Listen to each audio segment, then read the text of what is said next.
Hi, everyone. I'm Cheryl Cohen of Arthritis Consumer Experts, and we are the hosts of Arthritis at Home.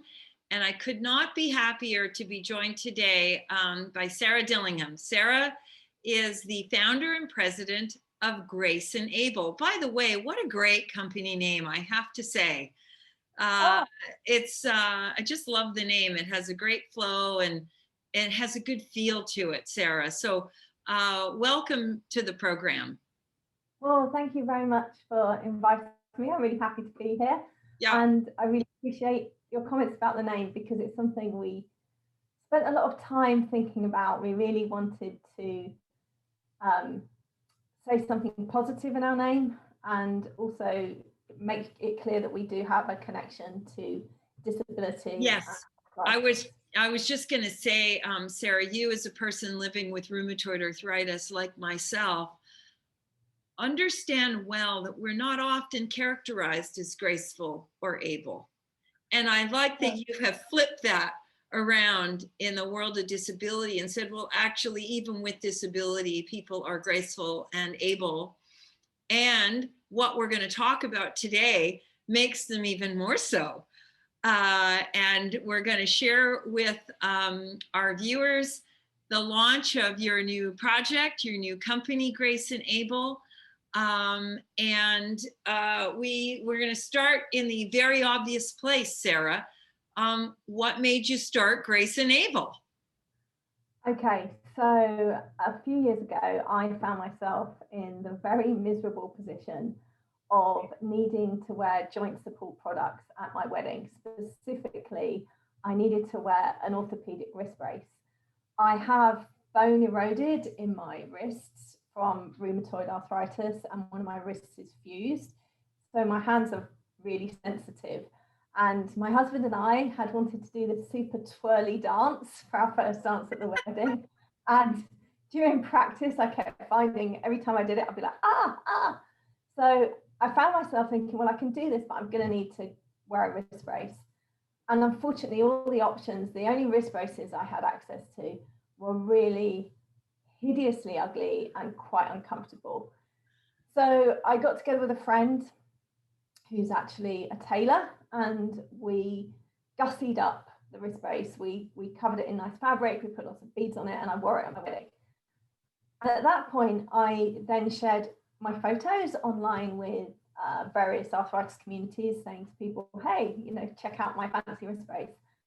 And I just had this huge response of people commenting, saying how much they hate their orthopedic braces, how comfortable they are, how ugly they are, and how much they just want to see better products in this space.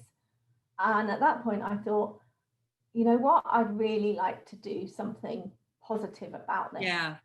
And so I started the company. Unbelievable. The great ideas come from this tiny little moment in time, this tiny little experience in the grand scheme of things, and can grow into just incredible sort of missions almost. So it's your mission to make something that is very much needed for a lot of people like us living with, whatever type of arthritis they're living with. It reminds me, Sarah, of when canes that people don't want to use because everybody assumes, well, why is that young woman using a cane? Remember when they started painting them with flowers and things like that? So you've taken this one step further into an implement into an assistive device that is fashionable. And I think it's just incredible. Tell us why do you think so many of these types of products, I just am going to be blunt, are so ugly? Well, yeah, they are. And the short answer to that is because they're designed by product designers who are not talking to the people who use them. So the product designer might be a little bit blind as to how important it is to make a product that someone is comfortable using in public and feels, actually enjoys wearing. Yeah. And the longer answer behind that is that a lot of these products, when we talk about orthopedic bracing, actually even things like canes, Traditionally, they've been bought in bulk by clinics or hospitals. And those types of buyers, their priorities are the cost of the product. Yeah. And also whether it's going to work medically. Is it medically functional?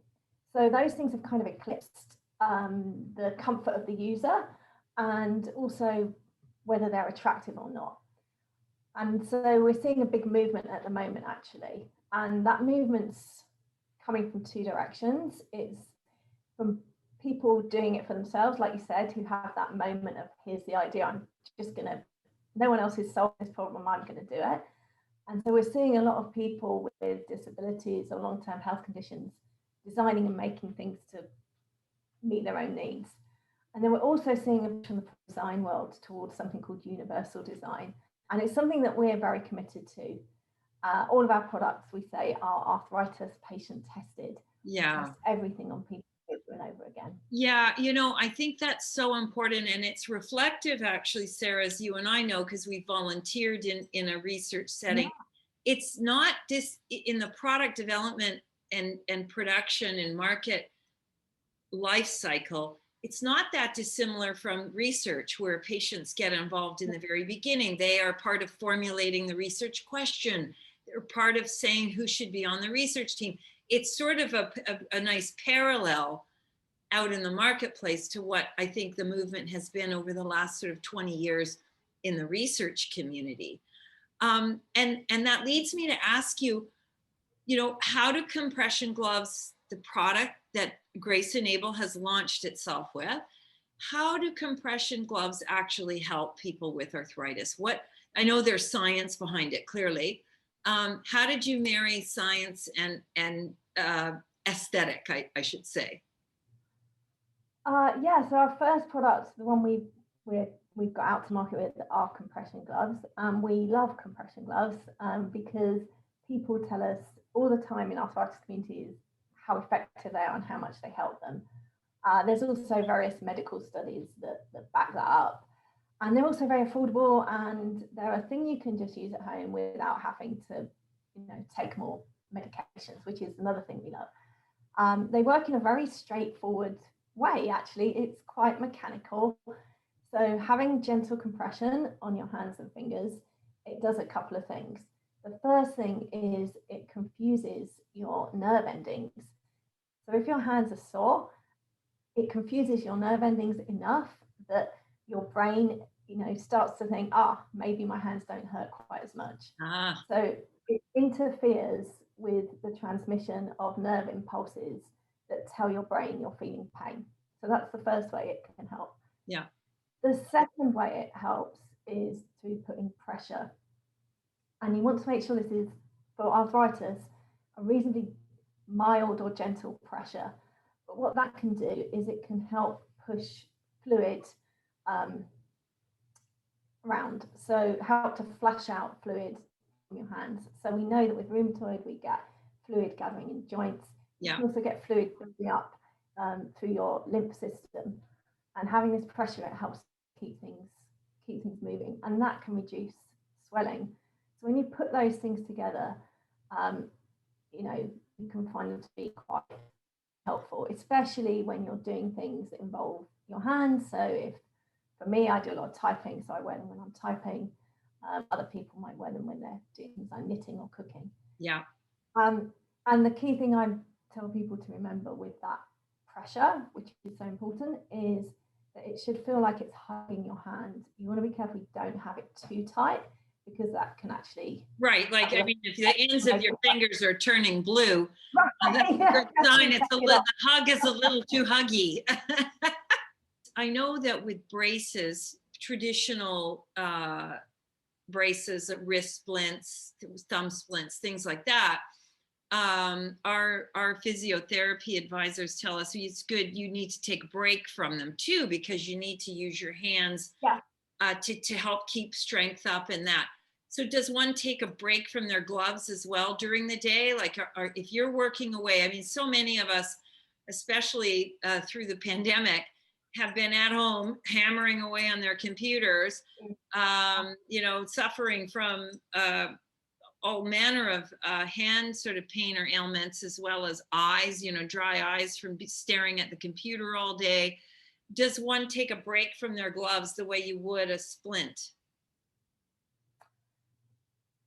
Not quite in the same way. Okay. Although you are raising a really important point.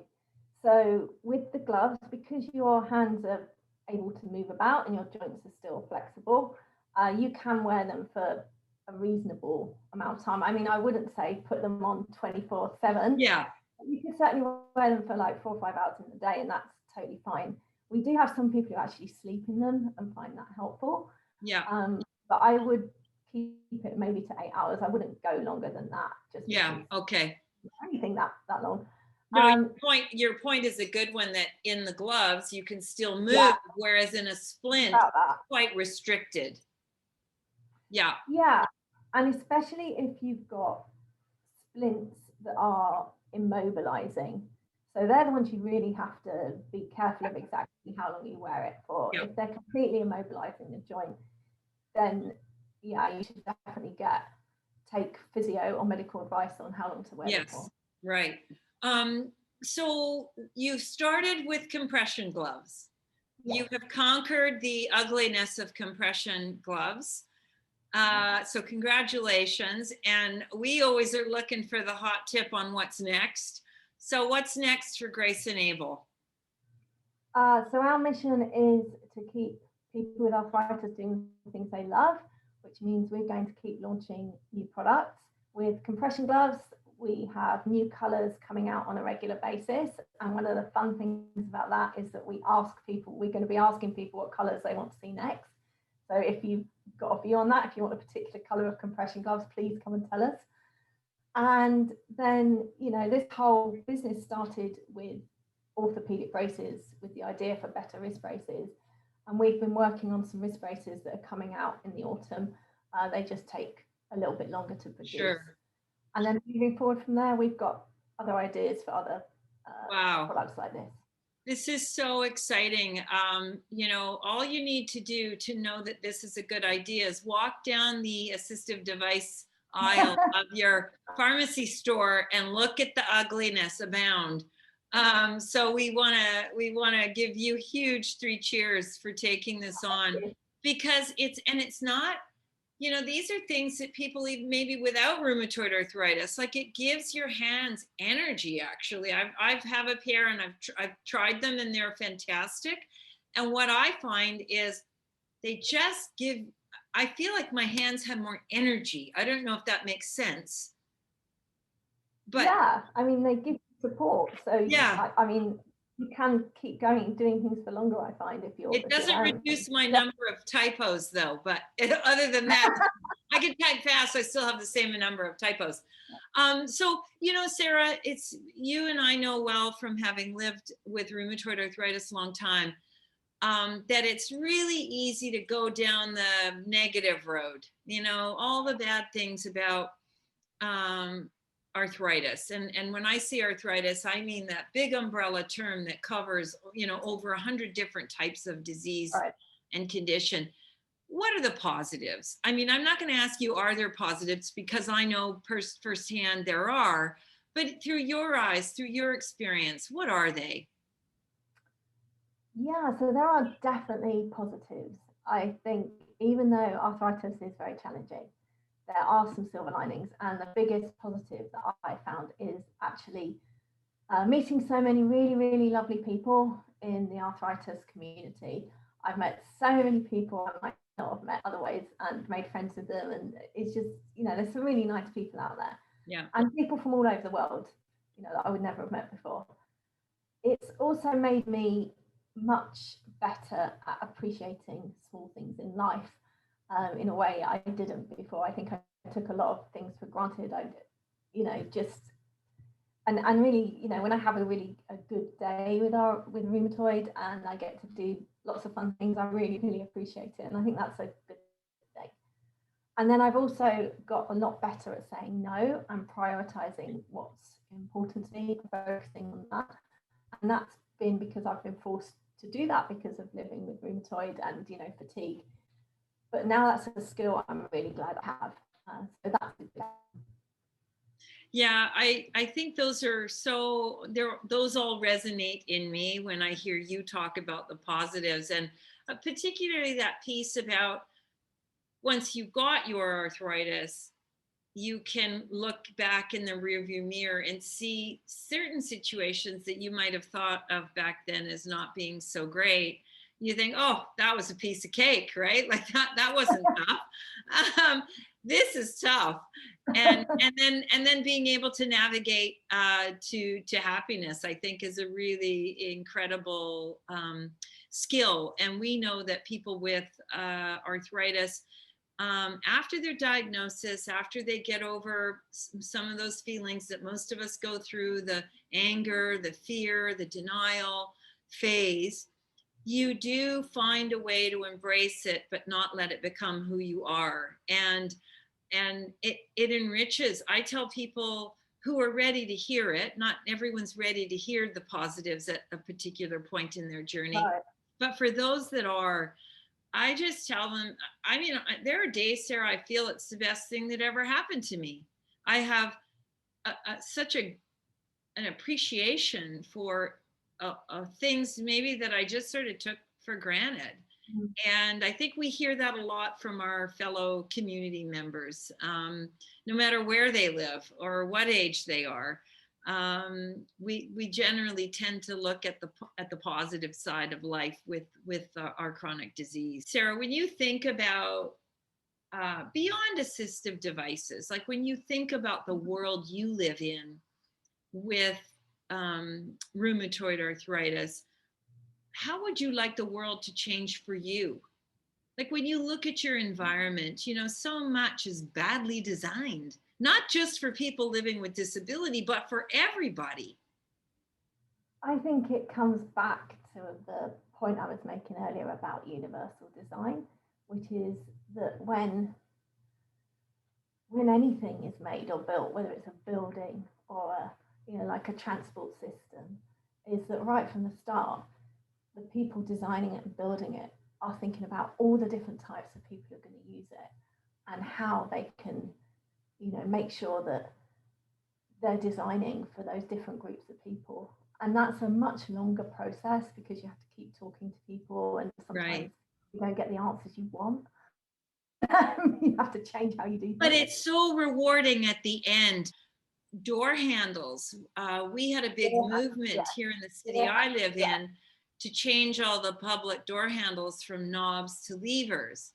But it's not just enough to change things to levers, because if you choose a lever with really sharp edges, you don't want to touch the thing.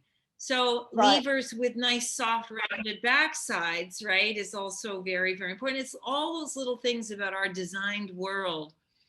And as you say, looking at them through in a universal way, meaning all types of people, all ages, all abilities or disabilities. Yeah, I think, well, that's a tall task. You better start working on that. It might take you the rest of your lifetime to get all that fixed up. But if anyone can do it, Sarah Dillingham can do it.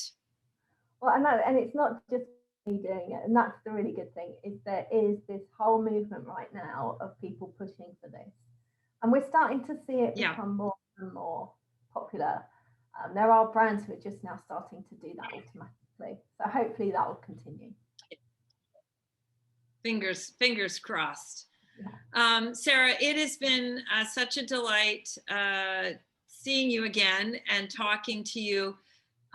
We wish you all the best luck, not that you need luck because you've got a really solid plan and things are going great for you.